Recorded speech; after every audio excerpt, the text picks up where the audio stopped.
খড়গপুরের মানুষ ওকে যে ভোট দেয় তার ডবলের বেশি ভোট আমাকে দিয়েছিল। সেটা খড়গপুরের মানুষ বিজেপির সঙ্গে আছে আর দিলীপ ঘোষকে ভালো করে জানে। আবার উল্টো দিকে দিলীপ ঘোষ খড়গপুরে 3 বছর বিধায়ক ছিল, খড়গপুরে 5 বছর এমএলএ ছিল, খড়গপুরে একটা কাজ পায়নি।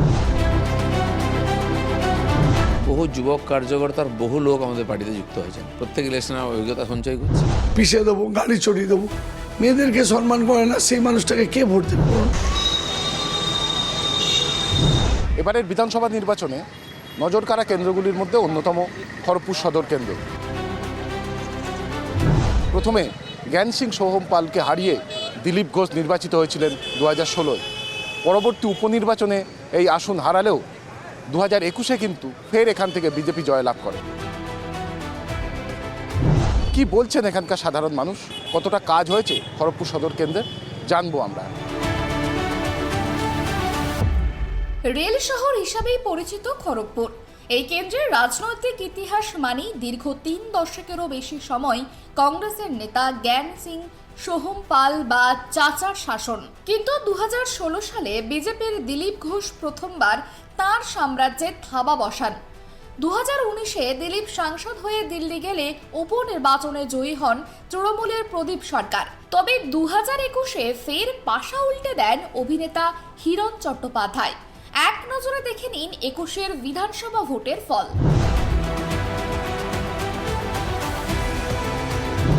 মাত্র 3000 ভোটের ব্যবধান বলে দিচ্ছে লড়াই এখানে ইঞ্চিতে ইঞ্চিতে। এবার সেই জমি শক্ত করতে ফের চেনা মেজাজে বঙ্গের পদ্ম শিবিরের দাবাং নেতা দিলীপ ঘোষ। আসন্ন ভোটে তিনি খড়গপুর কেন্দ্রের বিজেপি প্রার্থী, আর পুরনো আসন ফিরে পেয়েই স্বমেজাজে বিজেপির প্রাক্তন রাজ্য সভাপতি। রেল শহর খড়গপুরের প্রার্থীরা কিন্তু ইতিমধ্যে শুরু করে দিয়েছে তাদের প্রচার, এবং একে অন্যকে টপকে যাবার যে লড়াই, সেই লড়াই চলছে কিন্তু জোর কদমে। কি বলছেন প্রার্থীরা, জানব। খড়গপুর টাউন হিসাবে পুরনো টাউন, তার কিছু অন্য সমস্যা আছে এই পর্যন্ত। নাহলে এখানে দেখুন আইন শৃঙ্খলা বলে কিছু নেই, অপশাসন চলছে, খুন ধর্ষণ থেকে আরম্ভ করে দুর্নীতি চরম পর্যায়ে। তাই মানুষ আজকে পরিবর্তনের কথা ভাবছে। খড়গপুর পুরনো শহর, এখানে রেলের এলাকা আছে, এই সমস্যা আছে। বহু জায়গায় এনক্রোচমেন্ট এলাকা 50 বছর ধরে লোকে আছে, তাদের আলাদা সমস্যা, জল নেই, বিদ্যুৎ নেই, রাস্তাঘাট ড্রেনের ব্যবস্থা নেই।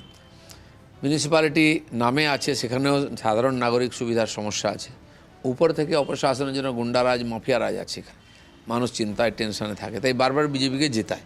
তো আমরা ক্ষমতায় আসিনি, তা সত্ত্বেও যতটা ডেভেলপমেন্ট করেছি। এবারে বিজেপি ক্ষমতায় আসবে এবং এখানকার মানুষকে একটা সুশাসন দেবো, মানুষ নিশ্চিন্তে থাকতে পারবে। দিলীপের আত্মবিশ্বাসে জল ঢালতে মরিয়া তৃণমূলের প্রদীপ সরকার। তাঁর অভিযোগ, রেলের অসহযোগিতার কারণেই শহরের উন্নয়ন থমকে।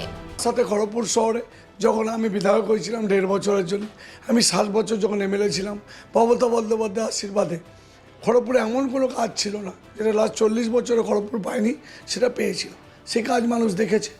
আবার উল্টো দিকে দিলীপ ঘোষ খড়গপুরে 3 বছর বিধায়ক ছিল, খড়গপুরে 5 বছর এমএলএ ছিল, খড়গপুরে একটা কাজ পায়নি। তারপর আবার হিরণকে নিয়ে এলো 5 বছর, তাকে একটা কাজ পায়নি, তাকে দেখতে পাওয়া যায়নি, একটা সার্টিফিকেট পাওয়া যায়নি। খড়গপুরের মানুষ দিলীপ ঘোষকে 8 বছর দেখেছে। যখন প্রথম এলেন 16 সালে, তখন রেলমন্ত্রী, খড়গপুরে আপনি জানেন খড়গপুরে রেলের অনেক সমস্যা, বস্তিবাসীদের অনেক কষ্ট করে থাকতে হয়। রেলের এত বড় একটা মার্কেট, গোলবাজার, সেখানে বিদ্যুৎ নেই। আমরা পশ্চিমবঙ্গ সরকার দিতে চাইছি, ওরা এনওসি দিচ্ছে না, এনওসি দেওয়ার জন্য টাকা চাইছে, তাই জন্য আটকে আছে। দিলীপ ঘোষ যখন 16 সালে দাঁড়ায়, রেলমন্ত্রী এসে বলেছিল আমি খড়গপুরে ভূগোল বদলে দেবো, খড়গপুরে ভূগোল বদলে দেবো। কী বদলেছে জানি না, দিলীপ ঘোষ বদলে গেছে। উনি খড়গপুর থেকে বর্ধমান চলে গেছে, এটুকু কনফার্ম হয়েছে। আবার ওনার মনে হচ্ছে খড়গপুর এসছে। মাঝে মাঝে রেল কী করবে, ভাঙতে চলে যায়, উচ্ছেদ করতে চলে যায়। কখন দিলীপ ঘোষকে দেখা যায় না। আপনি বলুন তো, দিলীপ ঘোষ যদি এত ভালো কাজ করে থাকে, তাহলে এমপিতে দিলীপ ঘোষকে কেন বিজেপি টিকিট দিল না? আবার যদি হিরণ এত ভালো কাজ করে থাকে, তাহলে আবার এবছর এখানে না দিয়ে তাকে কেন হাওড়া পাঠানো হলো? মানে বিজেপি বুঝতে পেরেছে না দিলীপ ঘোষ এমপি হিসেবে সফল ছিল। যতবার দাঁড়িয়েছি খড়গপুরে আমি জিতেছি, এখানকার মানুষ আমাকে জিতিয়েছেন।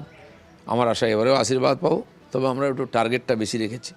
এখনও পর্যন্ত খড়গপুরে লাখ ভোট পাইনি, এবারে বিজেপি 1 লক্ষের বেশি ভোট পাবে, এটা আমাদের টার্গেট। আর ধর্ম ছাড়া, হিন্দু মুসলমান ছাড়া তার কথা নেই।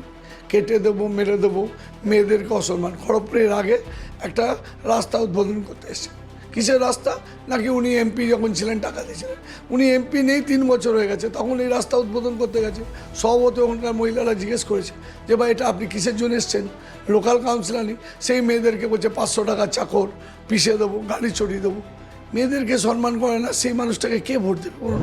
আমরা বারবার দেখেছি যে আপনি এমন ধরনের বেশ কিছু বিতর্কিত মন্তব্য করেছেন যেটা নিয়ে বারবার চর্চায় থেকেছে।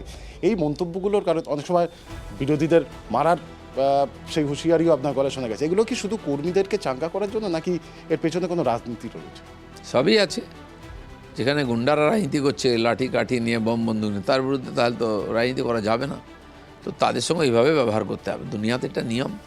রাম ভগবান কৃষ্ণও তাই করেছেন, সংকীর্তন করেননি, শস্ত্র ধরেছেন। তো সেজন্য আমাদেরকেও যদি এই গুন্ডারাজের বিরুদ্ধে লড়তে হয়, সামনে হাতে পায়ে লড়তে হবে, মুখেও লড়তে হবে। সেটা আমি করেছি বলে আজকে পার্টিটা বেড়েছে। আমরা যতদিন এর প্রতি পক্ষ হিসাবে দাঁড়াতে পারিনি, লোক আমাদের ভোট দেয়নি। কারণ মানুষও চায় এই মহাজঙ্গলরাজ গুন্ডারাজ বিদায় হোক বাংলার থেকে। তো লোকে সেই জন্য সিপিএমকে হারিয়েছিল, কিন্তু সিপিএমের লোক গুন্ডাগুলো আবার টিএমসিতে ঢুকে পড়েছে। তো সেই জন্য আমরাও চাইছি এই গুন্ডাদের বিরুদ্ধে লড়াই করে বাংলায় শান্তি আনতে, সুশাসন আনতে। তো তার জন্য যখন যা দরকার, আপনি দেখলেন প্রধানমন্ত্রী সভার দিন একজন মন্ত্রী রাস্তায় গুন্ডা নিয়ে দাঁড়িয়ে গাড়ি ভাঙছে আমাদের ঢিল মেরে। তো আমাদের ছেলেরা যদি লাঠিকাঠি না বেরোতো তাহলে বাস ফেলে পালিয়ে যেত ওখান থেকে। প্রার্থীদের তরজা তুঙ্গে থাকলেও খড়গপুরবাসীর যন্ত্রণার ছবিটা বদলায়নি। নিকাশের সমস্যা এখানে ভয়াবহ। সামান্য বৃষ্টিতেই ভয়ঙ্কর রূপ নেয় রেল শহর। নড়বড়ে রাস্তাঘাট আর কর্মসংস্থানের আকাল নিয়ে ক্ষুব্ধ সাধারণ মানুষ। ভালো হয় মানে আমাদের প্রথম একটাই যে এই যে নিকাশি নালার কোনো উন্নতি হয়নি, হবে বলে আশাও করি না। ওই যেরকমই আছে একটু এগিয়ে যান, নালাটা দেখবেন এপাশ ওপাশ। আমাদের ওখানে এলাকায় তো আমাদের বাড়ির সামনে কিছুই কাজ হয়নি। রাস্তা বলো, লালি বলো, সেই কবে হয়েছিল, সেই এমপি কটা থেকেই যে আমাদের রাস্তাটা হয়েছিল। তারপরে না আছে কল, জল খাওয়ার ব্যবস্থা, না লালি, না রাস্তাটা ঠিক হচ্ছে, কিছুই হয়নি। শুধু ওই হবে হবে হবে এইটাই সান্ত্বনা। পানীয় জলের অভাব, রাস্তাঘাট তো মোটামুটি চলছে, পুরানো সেই নতুন আর কিছু হয়নি। এখন দরকার যেটা সেটা হচ্ছে, দেখছেন যে এই যে নালিটা, এই বর্ষাকালে না জল জমে যায় রাস্তায় খুব। সুতরাং এইটা যদি এখন একটু সুব্যবস্থা করা যায়, এখনও হচ্ছে, একটা জায়গায় করছে। 2016 স্মৃতি ফেরানো দিলীপ বনাম ঘরের ছেলে প্রদীপের মেগা লড়াইয়ে নির্ণায়ক শক্তি হতে পারে রেল কলোনির কয়েক হাজার শ্রমিকের ভোট।